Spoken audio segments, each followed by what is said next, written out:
Bonjour. Donc aujourd'hui, je reçois Patrick de Casanova. Alors Patrick est un ami, on va se tutoyer Patrick. Exactement. Patrick est un ami, c'est un personnage exceptionnel. Donc Patrick est un médecin qui a pris en main le destin du cercle Frédéric Bastiat. Frédéric Bastiat, vous savez, est un philosophe libéral français, 1800... Il est né en 1800, il est mort en 1850. Voilà, décédé en 1850, donc 19e siècle. Donc c'est un homme qui, hors de France, est extrêmement connu et qui, en France, n'est pas étudié ou peu, et qui est un Landais. Parce que tout ça se passe dans les Landes.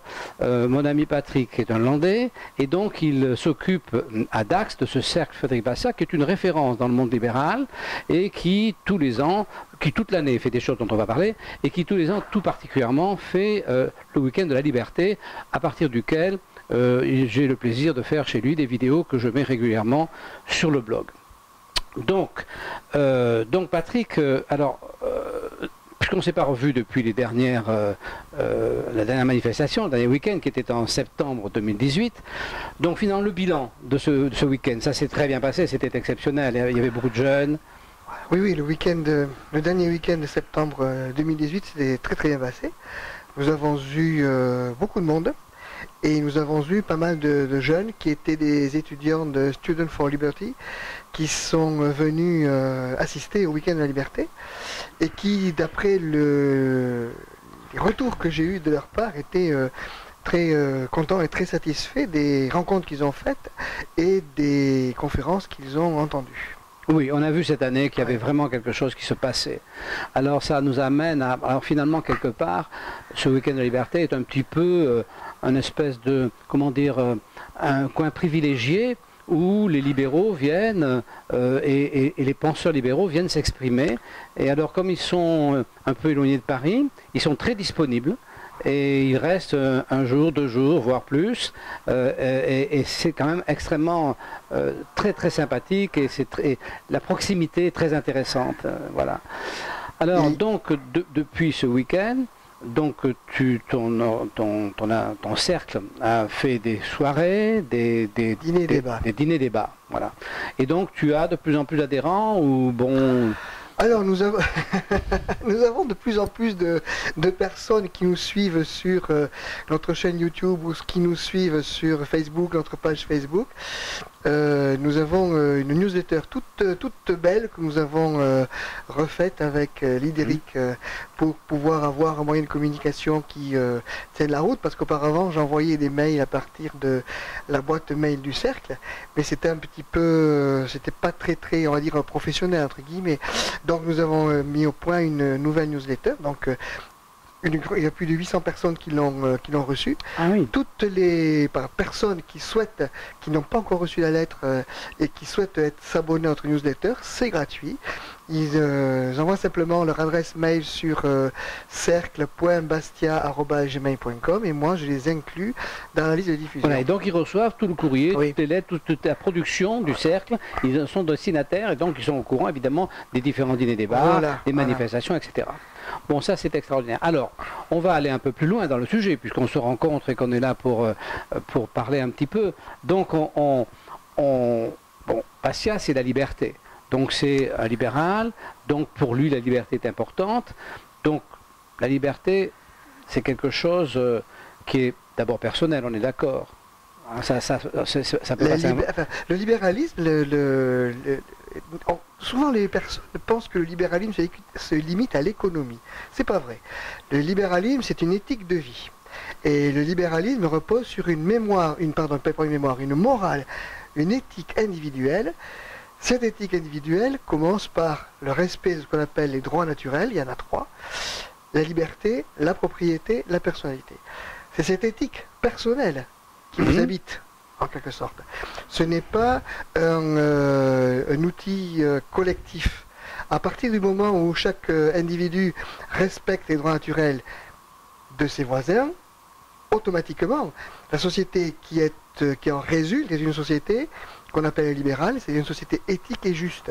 Alors voilà, est-ce qu'on pourrait dire que la liberté est un sentiment strictement personnel et que pour qu'il puisse s'épanouir, il faut que la société dans laquelle nous vivons fatalement ait des règles libérales qui permettent à chacun d'accéder à la liberté. Mais tout le monde ne peut pas y accéder. Parce que comme c'est un combat personnel, il y a des gens qui sont esclaves toute leur vie d'eux-mêmes, esclaves de leurs défauts, esclaves de leur vie. Il y a des gens qui sont esclaves, par exemple, pour regarder le pire, on peut dire esclaves de l'alcool, il y a des gens qui n'accèdent jamais à la liberté.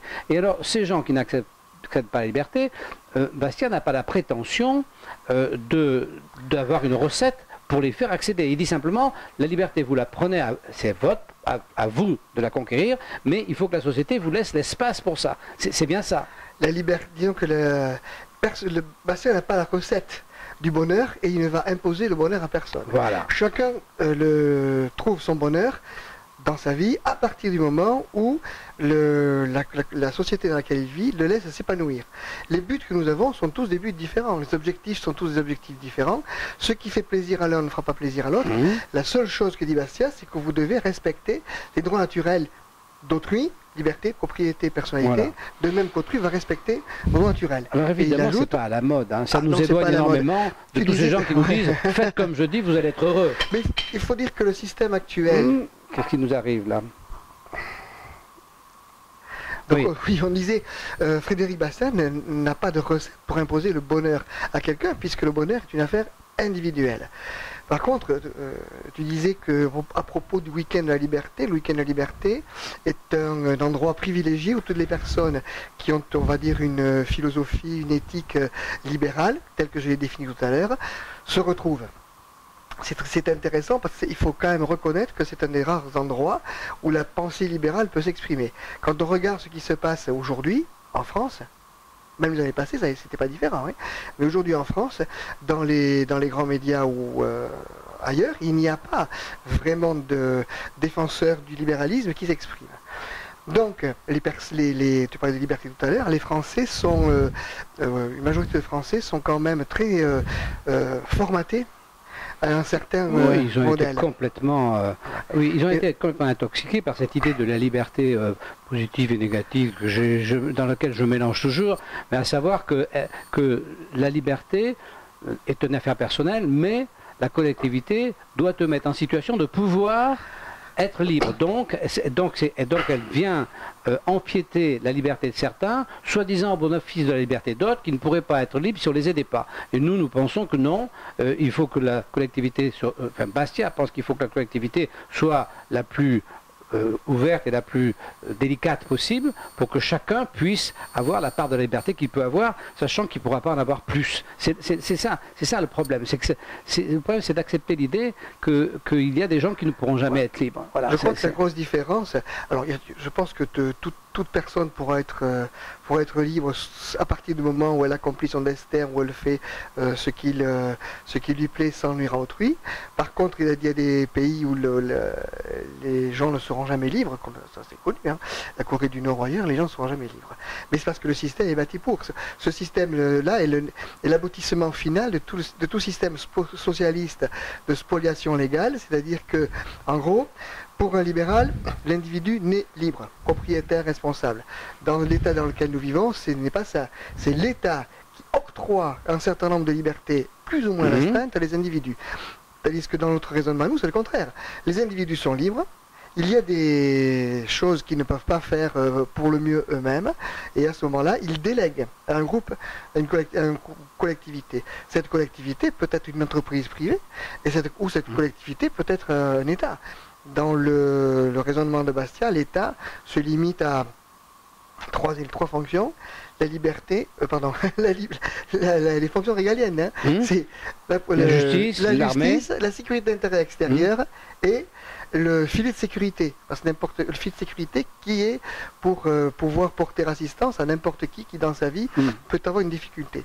Ça, c'est le rôle de l'État pour Bastiat. Après, et puis il ajoute quelques autres petits éléments, mais c'est ça. Oui, ce qu'on peut, quand je vais poser évidemment la question qu'on ne peut pas ne pas poser en ce moment. Quel rapport entre que dirait Bastia des Gilets jaunes? C'est une question que je suis obligé de te poser. Si tu vas sur le contrepoint, tu verras que j'ai fait 3 papiers là-dessus. Ah bon? Oui. Alors mais en gros, le mouvement des Gilets jaunes est initialement parti sur une révolte fiscale. D'accord? La fameuse taxe pour la transition énergétique, taxe carbone. Bon, ils sont partis là-dessus. Alors c'était un très très bon moyen de rentrer et de remettre à plat la fiscalité française, parce que la fiscalité française est extrêmement compliquée. Il y a plus de 360 impôts. Emmanuel Macron en a créé 11 depuis le mois de juin l'année dernière, donc c'est un cafanan pas possible. Le génie de notre système politique, c'est de créer des impôts, des taxes ou des règlements. Quand il y a un problème, un impôt. Quand il y a un problème, une taxe. Quand il y a un problème, un règlement. Donc, à mon avis, si 80% des Français ont soutenu les Gilets jaunes, c'est parce qu'il y avait cet énorme ras-le-bol. Et c'était l'occasion à saisir pour dire, ok, la société actuelle repose sur ce que Bastia appelle la spoliation légale. La spoliation légale, c'est quand l'État vole légalement les gens pour donner à d'autres personnes qu'il a choisies en échange de leur vote. En gros, c'est la spoliation légale. La spoliation légale peut être réglementaire. Il y a des règles qui empêchent les gens de faire ce qu'ils veulent. Et puis, elle peut être fiscale. Par exemple, on vous taxe, on vous traque, on vous prend tous vos sous. Faites ça. Donc, les Gilets jaunes au départ, Bastia, il aurait dit, des gens qui se révoltent contre la spoliation légale, merveilleux. Mais malheureusement, au fur et à mesure que le mouvement a évolué, il a tourné en disant, nous ne sommes pas contre la spoliation légale, mais nous voulons que vous spoliez autrui, pour nous donner sous à nous. C'est-à-dire, spolier l'ISF... C'est un raccourci quand même, ça. Non, moi je pense que Patrick, le vrai problème, c'est que le vrai problème, c'est la bureaucratie. Le vrai problème, c'est la bureaucratie, c'est-à-dire l'État, parce que l'État, c'est jamais qu'un énorme bureau. C'est l'État... Alors, les gens, la bureaucratie a réussi à convaincre les gens que sans elle, ils étaient en danger. C'est-à-dire qu'en fait, on dit aux gens, vous ne pouvez pas acheter directement votre viande au producteur parce que nous devons la vérifier. Parce que si nous ne la vérifions pas, si elle n'a pas été abattue dans un abattoir à nous, vous allez être malade parce que le producteur va vous entuber. Donc, et c'est comme ça, je parle de la viande, mais je pourrais parler de n'importe quoi. Donc nous devons tout organiser parce que sinon, vous allez être les victimes des gens avec qui vous allez contracter un marché. Or, si tu veux, on passe notre journée à échanger. On passe notre temps à échanger. On échange notre temps, on échange notre travail, on échange notre argent, on échange. Bon. Donc l'État dit, ces échanges sans nous ne sont pas fiables, vous êtes en danger. Donc ça veut dire, le marché ne peut pas exister s'il n'est pas régulé par nous. Donc cette présence, et les gens sont pris à ça, ils se disent, oui mais c'est vrai finalement, si il n'y a pas la loi, le boulanger va me couillonner, le promoteur va me couillonner, le médecin va me... Il faut la loi, on a besoin, on veut la loi. Et alors finalement, on leur a inculqué la défiance de l'autre. Donc, si tu veux, et cette défiance de l'autre, et c'est pour ça que ça a avorté. Ça avorte parce que les gens, on les a, comment dire, ils sont plus adultes, on les a infantilisés, et on leur dit, mais sans nous, vous pouvez rien faire. Mais l'infantilisation des gens est l'objet du système dans lequel nous vivons. Parce que quand on écoute ce qui se dit un petit peu partout, on dit les gens demandent davantage de services publics et moins d'impôts. En fait, c'est un raccourci et ce n'est pas tout à fait comme ça que ça se passe. Oui. Donc, en fait, le problème qu'il y a, c'est que le système français n'est pas fait pour que les gens prennent leur liberté. Suppose, tu as reçu, je crois, tu as reçu Reichmann ici, hein, je crois que Claude Reichmann est venu ici. Oui. Voilà. Donc, Claude, si quelqu'un dit, ok, je veux prendre ma liberté, je veux assumer mes responsabilités, je veux prendre en charge ma retraite, je veux prendre en charge ma santé, je ne veux pas dépendre d'autrui, je ne veux pas être une charge pour les autres, l'État lui dit, mais non, tu ne peux pas. Oui, tu es obligé. Mais c'est un excellent exemple. Tu es obligé de passer par un système de retraite monopole d'État, tu es obligé de passer par un sécu monopole d'État, etc., etc. Et Claude Reichmann a fait la démonstration, et tu as entièrement raison, a fait la démonstration que ça coûte moins de la moitié les prestations offertes par ce soi-disant système qui nous protège, dans un secteur de marché, coûterait la moitié de ce que ça coûte. C'est horrible, complètement, on est bien d'accord. Toutes les entreprises, si tu veux, ont pour but de survivre. Et je crois qu'il y a l'État comme les autres, l'État veut survivre, Macron veut survivre, les ministres veulent survivre, les députés veulent survivre, la bureaucratie, comme je disais, veut survivre. Donc pour survivre, il faut qu'ils protègent ce système dans lequel qu'ils ont construit et qui leur est bénéfique. Alors, pour revenir aux Gilets jaunes ou à d'autres, je pense que ce qui a été sous-estimé, c'est la capacité de résistance de l'État et la capacité de nuisance de l'État. Parce que quand on contrôle l'intégralité des moyens l'intégralité des médias, les moyens d'information, etc. Alors c'est sûr, ça ne se fait pas, ça ne se fait plus comme au temps de De Gaulle ou avant, quand il y avait un ministère de l'Information ou dans les pays totalitaires. Mais il faut quand même reconnaître que l'information est assez monomorphe. Et puis il faut reconnaître aussi que le poids d'administration, l'administration d'État, entre autres, est extrêmement lourd. Donc pour faire bouger ce système, et les solutions ne sont pas oui, mais nombreuses. Tu as raison, mais il n'y a pas que l'État, il y a aussi tous ceux qui ont... Il n'y a pas que ce fameux État qui est donc une énorme bureaucratie, mais il y a tous ceux aussi qui ont organisé leur économie à l'intérieur de ça. Il y a ceux qui en vivent directement, les fonctionnaires, mais il y a aussi toutes les grosses entreprises, enfin tous les gens qui négocient avec. Ça s'appelle le capitalisme. En fait, je pense que si Bastia avait été là, il aurait dit aux Gilets jaunes: ne vous trompez pas de combat, vous battez pour la liberté. Vous avez l'adhésion de la population pour vous battre pour la liberté, ne changez pas d'aiguillage. Mais ils ont changé de route. Parce qu'ils ne se rendaient pas compte qu'ils se battaient pour la liberté. C'est ça qui est terrible. Bastia, pour reprendre ce que tu disais, Bastia a dit le gros problème, c'est la spoliation légale. Et son combat, ça a été la lutte pour la fin de la spoliation légale. C'est ce qui est noir sur blanc. Quand le gilet, je te dis que c'était raccourci tout à l'heure, quand le mouvement, ou n'importe quel mouvement, se pervertit en essayant d'orienter la spoliation légale à son profit, ou en essayant d'éviter la spoliation légale, pour pouvoir en bénéficier mieux ou ne pas être trop gêné, ça ne peut pas marcher. Non. Ce qui peut marcher, c'est dire, ok, 360 impôts, 48,5% de prélèvements obligatoires, 57% des dépenses, ça ne marche plus. On se pose, on arrête de voler les gens, même légalement, et on regarde ce qui se passe. À ce moment-là, on peut prendre... Il y a des solutions qui existent. La flat tax, par exemple, ça existe partout. La flat tax, ce que dit Bastia, Bastia demande un seul impôt, faible, strictement proportionnel et précis au niveau des communes. Alors j'aime bien cette phrase parce qu'on retrouve beaucoup de choses très intéressantes. On retrouve la proportionnalité de l'impôt, parce que nous avons un impôt qui est progressif, ce qui est une injustice totale. Parce que quand on dit la justice fiscale, c'est de voler les riches pour donner aux pauvres, c'est pas la justice fiscale. La justice fiscale, c'est de voler personne. Hein. Oui, absolument. Voilà. Et après, ce qui est intéressant dans l'organisation territoriale, c'est que pour Bastia, l'unité territoriale importante, c'est la commune. Actuellement, ce que nous vivons en France, c'est un moment de centralisation. On est passé de la commune à la communauté de communes, des petites régions aux grandes régions. Mais ça n'a donné aucune autonomie à personne. Et ça n'a pas donné plus de moyens, ni aux grandes régions, ni aux collectivités locales.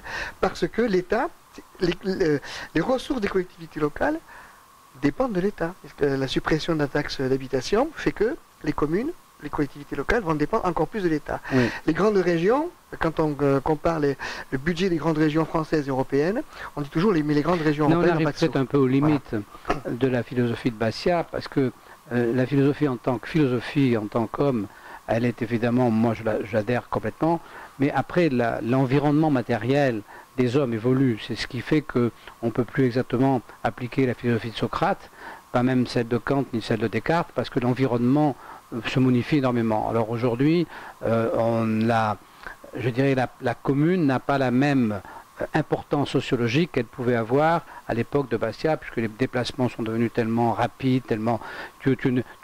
l'esprit de clocher a un petit peu disparu, ou quand il revient, il n'est pas très sain. C'est pas comme c'était avant. Hein. Donc, non, oui. Ça, moi, je sais pas si... Je suis entièrement d'accord sur flat tax, mais je pense que si tu veux, la commune a eu... Mitterrand a donné le pouvoir aux élus, et c'est ce qui a foutu le bazar. Aujourd'hui, la dépense publique, elle est liée à effectivement à la perversion de cette dépense publique pour acheter des voix. Et ça a été permis par la décentralisation et par le fait que le maire, aujourd'hui, c'est lui qui dispose du porte-monnaie sans aucun frein, et il en fait n'importe quoi. Donc là, je ne suis pas complètement... En fait, la commune est l'administration la plus proche des gens. Et je pense que si on prend un pays comme la Suisse, le pouvoir des communes ou des cantons en Suisse a été relativement préservé et reste important par rapport au pouvoir central.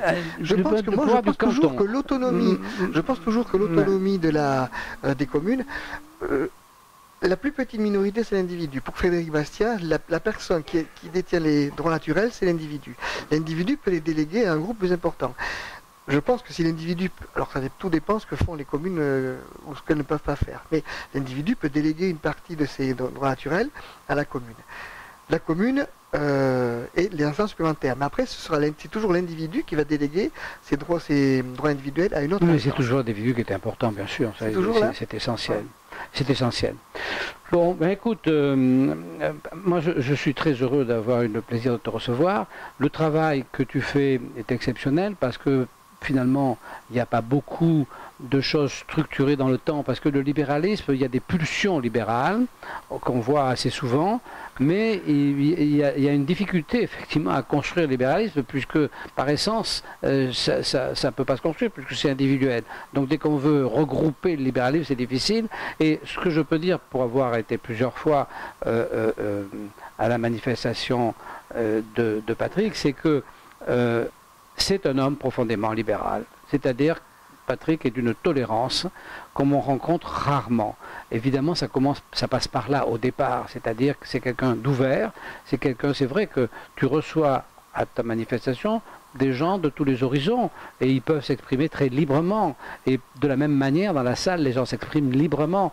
Tu n'as qu'un seul truc, et moi je trouve ça magique, c'est que dans toute cette liberté, il n'oublie jamais la pendule. C'est un peu ça. Allez, d'ailleurs, si ça va finir à 12h30, pas question que ça finisse à 12h35. C'est exact. Voilà. Mais ça, sinon, ça ne marcherait pas. Donc, c'est ça qui est formidable. Donc, cette espèce de tolérance exceptionnelle, accompagnée d'une rigueur pratique, parce qu'il faut bien, sinon ça ne marche pas, mais c'est ça qui fait la magie de cette organisation et le plaisir qu'il y a. Et moi, je crois vraiment, il faut vraiment que l'année prochaine, on soit le double de cette année. Alors, nous avons fixé la date, hein, c'est de tête comme ça, je dirais du 21 au 23. Oui, c'est dans septembre, voilà. Oui. Alors, il faudra vérifier, parce que mais c'est ce week-end-là de septembre. Et le thème va traiter on va dire, l'inflation réglementaire et législative qui porte atteinte au droit de propriété. Oui. Et on va demander donc l'indispensable retour au droit de propriété. Ah, ça c'est bien. Parce qu'évidemment, la propriété, ça fait partie de l'individu. L'être n'est que par sa propriété, la propriété de lui-même d'abord, la propriété de son corps et la propriété de ses biens, c'est une évidence. La propriété de sa vie. Les règlements empêchent les gens de choisir la vie qu'ils veulent. La propriété du fruit de son travail, puisque chaque homme est propriétaire du fruit de son travail. Puisque par des règlements ou des taxes, une personne ne peut pas utiliser librement le fruit de son travail. Et ça, je pense que c'est ça le péché majeur, la faute majeure, l'erreur majeure sur laquelle nous avons construit la société française à partir des ordonnances de 45. C'est là. Moi, je pense que, de manière contemporaine, hein, je pense que le mauvais départ a été pris en 45. Parce qu'en 45, quand tout avait été détruit, il y avait la possibilité de reconstruire quelque chose de neuf et de nouveau. Oui. Mais ce qui s'est passé, c'est que ce sont les gaullistes et les communistes qui sont emparés du pouvoir. Et les gaullistes et les communistes, ce sont des étatistes. Ils ont pris les ordonnances en 45, et ces ordonnances-là ont créé la Sécu, le statut fonctionnaire, etc., etc. Et je crois que nous en payons toujours les conséquences. Oui, ce qui est tout à fait extraordinaire quand on lit Bastiat, c'est que parce que le socialisme, ça date de l'époque de Bastiat en réalité, c'est-à-dire c'est lié à l'industrialisation. Et Bastiat en avait vu, et ça c'était une espèce de capacité de vision, on avait vu tous les inconvénients. C'est-à-dire quand vous lisez Bastiat aujourd'hui, qui vous explique les inconvénients que va apporter le socialisme, on est dedans, en plein dedans. Il n'y a pas d'histoire. Donc on voit bien que effectivement, il avait prévu ça, il avait compris que ça allait faire ça. Et ça l'a fait. Il avait très bien analysé, parce que le socialisme de Bastiat n'a aucun rapport avec le socialisme parti socialiste que nous vivons actuellement. Non, le socialisme oui. de Bastia, ce sont les droits, les faux droits, les droits à l'éducation, à tout ce que tu veux, les faux droits, et puis ce sont les droits sociaux. Ces droits sociaux, en fait, ce sont des droits de tirage sur le revenu des autres. Et ces droits sociaux, ce sont sur eux que sont bâties les sociétés contemporaines. Et la société française, pour un libéral, la société française devrait être bâtie sur les droits naturels, respect de la propriété. C'est pour ça que nous avons choisi ce thème-là Oui. pour le prochain week-end. Eh bien, voilà, nous sommes, je suis très très heureux d'avoir eu le plaisir de te recevoir. Nous disons aux jeunes qui nous écoutent, mais il n'y en a pas beaucoup parce qu'on est plus des gens de mon âge sur ce blog, mais il y a quelques petits-enfants. Alors je dis aux jeunes, aux tout jeunes, aux 20 ans, aux étudiants, venez à Dax au mois de septembre, c'est encore les vacances, et venez, vous allez voir des choses qu'on ne vous apprendra pas à l'école, parce que moi j'ai une petite fille qui a 18 ans, qui actuellement est en terminale, donc qui est à la maison, et je regarde ses cours de droit, de cours de sciences politiques et de sciences économiques. Alors là, je peux vous dire que Bastia, ils n'ont jamais vu. Hein. Alors là, c'est quelque chose. Alors, genre, tous les jours, je suis, poum, elle est obligée d'apprendre parce qu'on va lui demander au bac. Mais elle apprend des trucs qui sont à l'envers de la vérité. Elle apprend des mensonges par cœur. Voilà, c'est incroyable, incroyable. Voilà. Bien, Patrick. Merci beaucoup. Et puis, merci à toi. Et puis, de toute façon, à très bientôt cette année. Voilà, exactement. Allez, au revoir. Au revoir.